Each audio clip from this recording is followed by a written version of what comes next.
मैं साला नाम का ही मैनेजर हूँ, समझ गया ना राम? हैं? और काम के समय A to Z सारा काम मुझे ही करना पड़ेगा। हैं?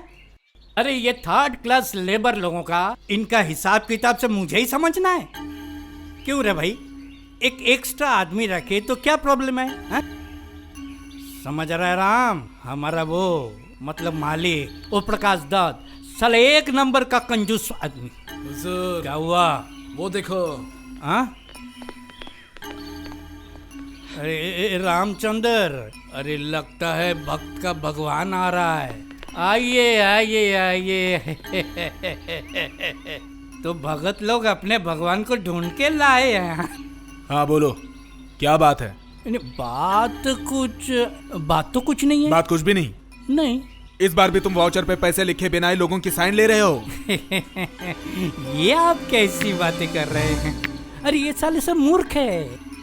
अरे कितना पैसा दे रहा हूँ, लिखना ना लिखना इन लोगों के लिए समान है। जाने दो। ये लोग क्या आपके पास कंप्लेंट लेके आए थे? नहीं, कंप्लेंट करने नहीं, खबर पहुंचाने आए थे।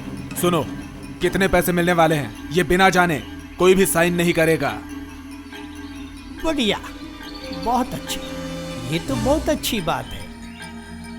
अहिंसा मूवमेंट, आपका पिताजी भी तो यही करते थे। खून खराबी छोड़कर तो कुछ समझते ही नहीं थे। कुत्ते की दुम टेढ़ी की टेढ़ी ही रहेगी। ऐसा है क्या? नेताजी को जरूर याद है वो किस से बात कर रहे हैं? मैं यहाँ का मैनेजर। जानता हूँ। तो ये भी मालूम होगा तुम मेरे पास नौकरी करते हो। काम छोड़कर देश सेवा करते समय तुम्हें ये सब याद नहीं रहता ना? उस समय लगता है ये कारखाना तुम्हारा बाप की तरफ है। तुम्हारा बाप साला तुम्हारा नाम से लिख के गया ना? क्या बोला? फिर से बोल। अच्छी बात नहीं होगा। मेरा बाप साला गरीब था, मैं भी। ये कपड़ा अगर फट गया तुम्हारा बाप साला तैयार करके देगा तो तेरी तो मैं छोड़ो। मंतोष जी को जानते हो ना? ये कैश चोरी का आरोप लगा दूंगा, क्या होगा मालूम है ना? समझ रहा हूँ। मेरे लिए ये सब गवाही देंगे। गवाही देने दो, मैं थाने जा रहा हूँ। इन गधों को सब समझा देना कि सच बोले। लेकिन हमारा पैसा नहीं दे गया हन्नत जी। पैसे दिए बिना जाएगा कहाँ? ये खबर तुम लोग सब मालिक तक पहुंचाओ। मैं पुलिस स्टेशन जाता हूँ, वहां पर जाकर ये पता नहीं क्या क्या बकने वाला है। एक तरफा सुन के मैं फैसला नहीं ले सकता। आप कंप्लेन लिख दो, मैं हरनाथ से बात कर लेता हूँ। सर आप बात तो करेंगे जरूर, लेकिन अगर दोबारा मुझसे टकरा गया ना तो मुझे खत्म कर डालेगा। सर उसकी ताकत दानव जैसा है। हाँ, झोपड़ी में रहता है ना। इस बार मुझे जैसा जकड़ लिया था ना, एक्चुअली खूनी का बेटा है ना। खूनी का बेटा?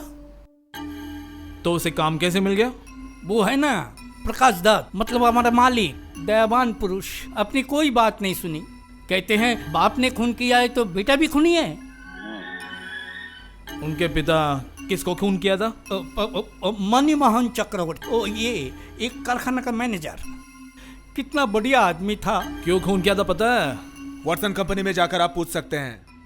अगर इतने ही अच्छे आदमी थे तो बेईमानी करके तो देश प्रेमी क्रांतिकारियों को अंग्रेजों के हाथ में नहीं देते। मेरे पिताजी से यह सब बर्दाश्त नहीं हुआ, इसलिए उनको मौत के घाट उतार दिया था। अच्छा, तो मधुर जो बोल रहा है वो सच है? आपके पिता खूनी थे? खुदीराम अगर खूनी है तो मेरे पिताजी भी उसी तरह खूनी हैं, ये मैं मानता हूं।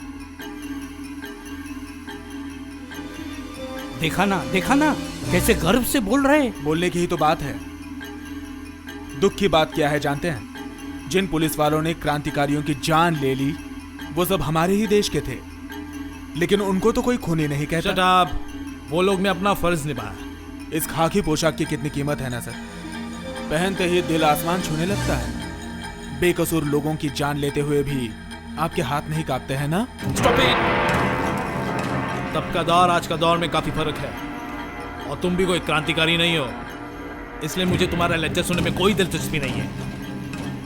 एक बात याद रख लेना, जब तक मंतोष बनर्जी इस थाने का इंचार्ज है तब तक इज्जत से चलना, समझे? मैं हमेशा इज्जतदार लोगों के साथ इज्जत से पेश आता हूँ, लेकिन बदमाश लोगों के साथ अच्छे से नहीं रह सकता। आप बोलेंगे तो भी। चैलेंज? जो भी आप ठीक समझे। देखा सर, आपको चैलेंज करके गया। आपको चैलेंज करने का मतलब मेरी जान लेके खिंचाता नहीं, क्योंकि उसका झगड़ा तो मेरे साथ। आप अभी जाइए मधुर जी,